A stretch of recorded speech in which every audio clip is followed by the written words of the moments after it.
সুলাইমান আলাইহিস সালাম শক্তিশালী একজন নবী ছিল। উনি মালাকুল মাউতকে বলেছিলেন, মালাকুল মাউত, আমার মৃত্যুর সামান্য কিছু আগে আমারে বইলো, আমার একটা কাজ আছে। মালাকুল মাউত মৃত্যুর কিছু সময় আগে এসে বলল, সুলাইমান, টাইম ইজ আপ, সময় শেষ, অল্প কিছু সময় বাকি, কি করবেন করেন।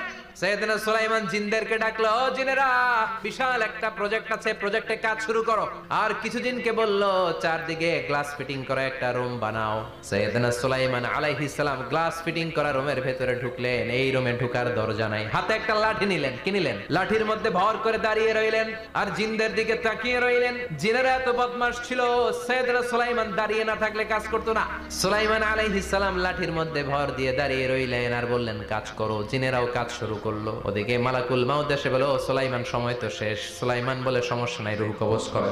মালাকুল মাউত ওইভাবে লাঠিতে ভর দেওয়া অবস্থায়, দাঁড়ানো অবস্থায় সাইয়েদনা সুলাইমান আলাইহিস সালামের রূহ কবজ করে নিলেন। উনি এমন ভাবে দাঁড়িয়েছেন, রূহ চলে গেল, লাশ হয়ে দাঁড়িয়ে